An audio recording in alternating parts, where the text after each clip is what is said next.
Hello guys.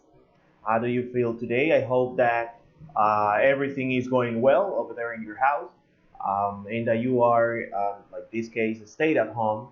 Today, as you see, we are going to start the Unit 5. We're going to be talking about a cross culture. This is a really good unit. I really like it a lot because I love to know about different cultures. So as you can see, these are our goals with these units, okay? We're going to learn how to describe good and bad behavior. This is something actually that we used to have. Also, we're going to be asking about culturally appropriate behavior, compare customs in your country with those in other countries, those customs that we have. Also, we're going to be giving advice on traveling abroad. All right, so what are those tips that you can give to another person when traveling? So immediately we're going to take a look to the vocabulary of this Unit 5. Here we have the language summary. Okay, so pay attention to the pronunciation, please. Be careful. So the first one is appropriate, and the opposite of this is inappropriate. So as we can say with appropriate, it's what we have over here. It is an acceptable for something acceptable for a particular situation. Okay, so that would be the meaning of appropriate. Considerate, or the opposite, which is inconsiderate. Considerate is when you have or when you accept the feelings, the gestures of another person that probably is telling you something. So you try to considerate. Okay, so it's, for example, if you say to me, "Hey teacher, I want to say sorry because I was not able to do the homework. Do you think it could be possible if I do it by tomorrow?" So I would be a little bit, would take a little consideration in you, and I say, "It's okay, don't worry. So please try to send it tomorrow morning." So the other one over here is crucial. All right, so let's take a look to this word. I think it's what I actually, it's not into this part. When something is crucial, guys, it is so crucial. Actually, it is something that is extremely important, or that is decisive, that we have to take a decision right away. The other one here is customary. Okay, customary is, it comes from the word costume, right? Something that we have is like, is this could be a synonym of a habit that we have, right? For example, we could say in the Dominican Republic it's customary to throw, for example, fireworks on to receive the new year. That is something that is customary. Also, in this country, Dominican Republic, is customary to make, right, sweet beans. The sweet beans, on Holy Week. So that is the meaning of customary. The next one is honest or dishonest. In this case, is when you are a person who all the time you say the truth, that you are not a liar. And dishonest, in this case, which is the opposite of that. Kind or unkind. A kind person is those kind of persons, right, that they are, for example, they talk with you in a very good way, with a really good behavior. They treat you really good. And unkind would be the opposite. So nature or in nature, right? When you are a nature person, is because your thought, you are a person who thinks in a really good way, actually, that you know how to take the decisions. All right, you take right decisions. So when a person is mature, we can say that is adult. Immature is the opposite. And we could say that you think like a teenager or an adolescent. Normal, we are here, normal. I don't think we have to explain that because it's almost in Spanish. So polite and impolite. Impolite, it has a synonym that it comes that is rude. Okay, so when you are a polite person, is actually when you treat another person right with really gentle, like a gentle, and you say, for example, hey, come here, sit down. Do you want a coffee? How do you feel today? So that is a polite person. Impolite would be a person that is rude, totally the opposite of what I was saying right now.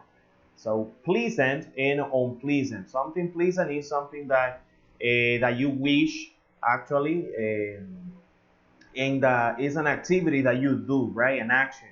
Uh, for example, if you are right now in Punta Cana, sit down in if you are at a beach, this the moment that is a pleasant moment that you're taking.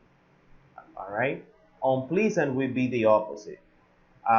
Respectful, of course, a person who all the time speak formal to another one because of the respect they have. If you're talking with elder people, right, an old lady, like, so you have to be respectful with them because they are old. Also, if you are talking with a person that you don't know, or maybe with the president of the Dominican Republic, so you need to be respectful when you're talking. Disrespectful is totally the opposite.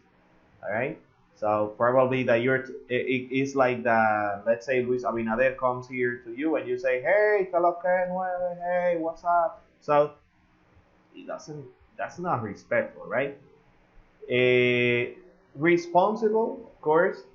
When we're talking about responsible, is those kind of person that they don't need to have like a supervisor because they do their job, they do what they have to do, right? So that is means a responsible. A responsible student will be, for example, all of the videos that also this video, if you are a responsible student, you are watching this video right now, okay? And I don't have to tell you, hey guys, watch the video, because this is the class. Irresponsible is totally the opposite. Sincere or insincere, right? Sincere and honest, they are totally similar, the two of them. When you are sincere, is you are saying the truth, okay? You don't like to cheat the others, you are sincere. If you are in a relationship with another person, you need to be sincere, right, with what you used to do or what you say to that person. All right, so that was actually the first vocabulary of the lesson A. So by tomorrow we will have the lesson B. Okay, so please try. If you don't, if there is some words that you don't understand from this one, remember that you can go straight up to Google or here to the glossary where you have already the meanings in English. Try, please don't translate the words in Spanish, because remember you have problem when once you're talking, okay, to use that vocabulary words. Great, so let's come back in this case to the first part of the unit 5, where here we have, look at this, mind your manners.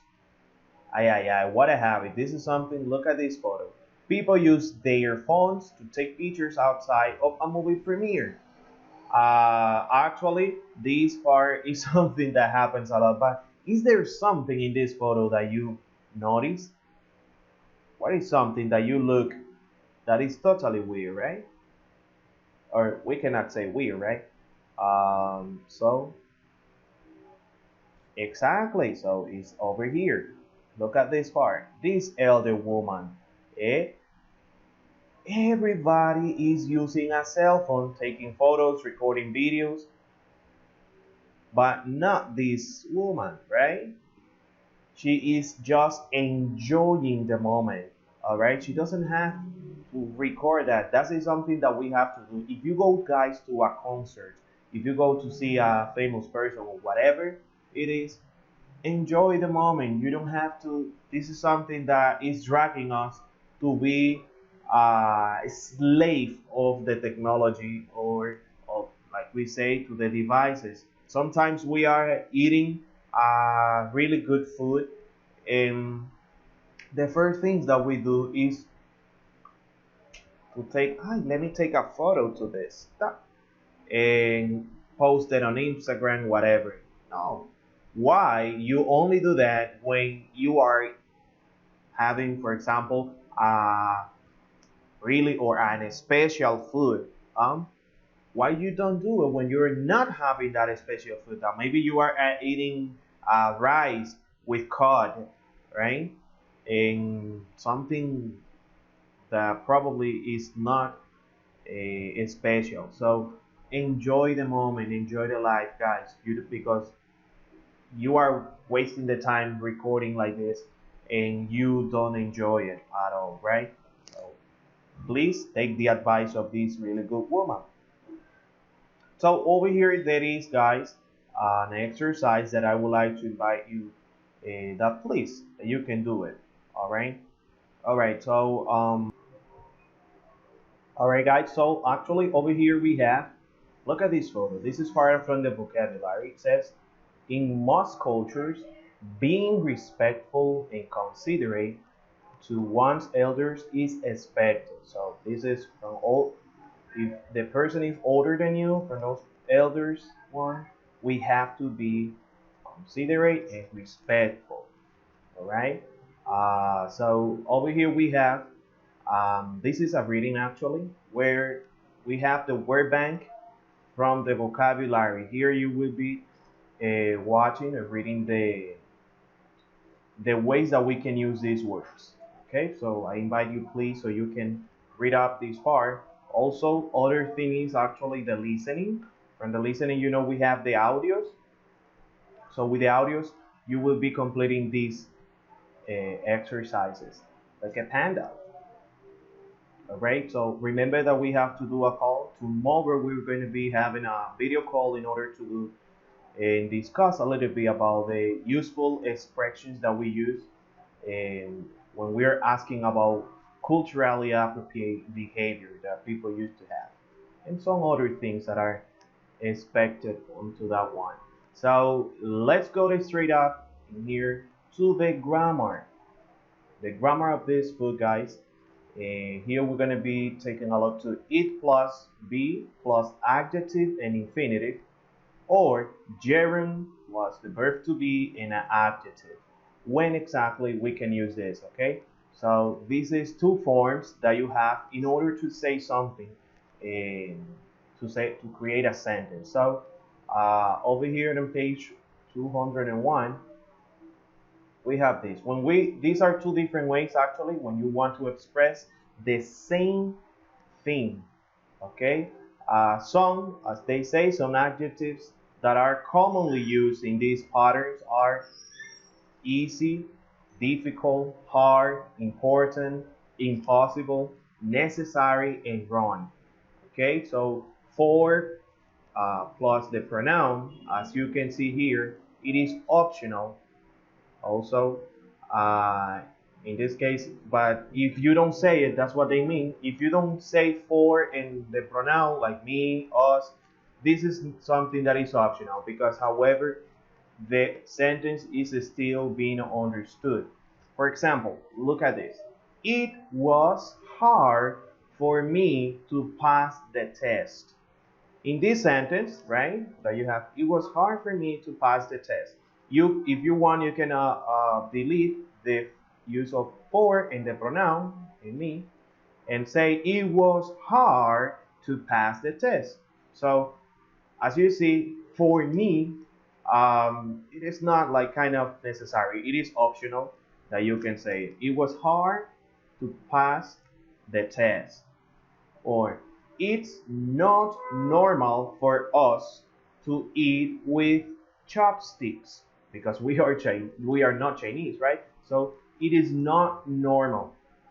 So you can say it's not normal to eat with chopsticks. So here, if you want, you can obviate this part, or in order to clarify better, if you want, you can say it in the long way. So this is the first step we say using it plus the verb to be and an adjective. Now, Another way you can express the same sentence is using a gerund verb. Like, for example, the verb here that is in infinitive, to pass. So I can say this same verb and say, passing the test was hard for me.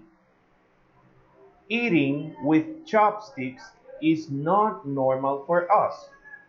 Okay, so that is actually the only thing. So remember here in the gerund, you also, it is optional this part. So if you want, you can leave normal the sentence onto this point and say, passing the test was hard.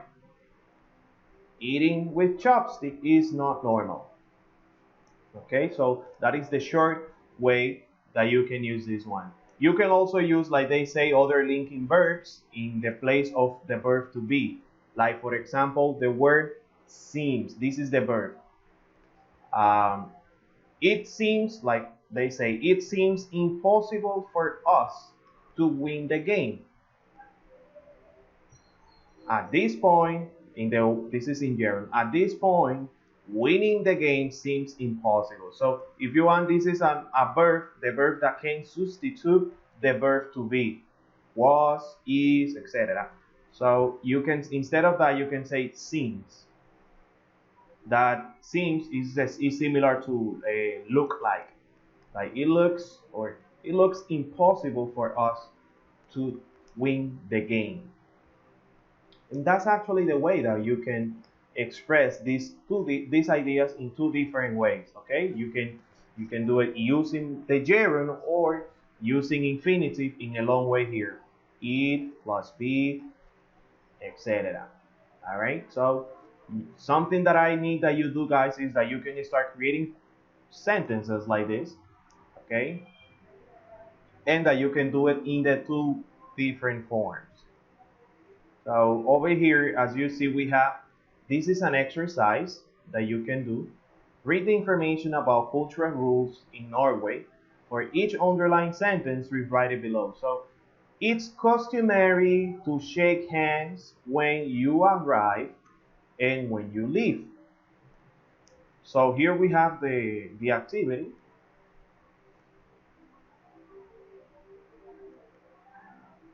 All right, so in order for you to take a look here, when you say, it's not typical to hug people you've just met. So this is a way that you do it, taking it from here. So I would like that you complete it, okay? Like they say over here. Look at this. Let's take a look. It's considerate to bring a small gift. So how can it be in using the gerund? We only have to check and look for the main verb, for the infinitive verb. So the infinitive verb is this, to bring, right? So instead of to bring, I say, starting the sentence, bringing, I say, bringing a small gift, it's considerate. Okay, so that is the only way. It's polite to finish everything on your plate. So identify again the infinitive verb to finish. So, and I say, finishing everything on your plate, it's polite. Okay, so now let's take a look at this. It's disrespectful to treat Norway and Sweden as the same culture. This one is going to be for your homework. So try please to do this sentence in the same way that I was doing the other, and put it in the comments of this video, okay? So actually, guys, if there is any questions that you might have about this grammar, remember that you can just text me and I will clarify any of your doubts. Like I told you, tomorrow we are going to have a call in order to do to practice a little bit of the speaking. I'm going to be creating tomorrow, however, the explanation and the vocabulary of the lesson B. of this one. I need please that you watch the video as soon as I post this video. Please try to watch it. I will be telling you in the group. All right. So any question you might have, remember that I'm able to answer your questions. So if this was everything, guys, by today, I hope that you have a wonderful day. Bon appetit and enjoy it. Okay. Bye bye.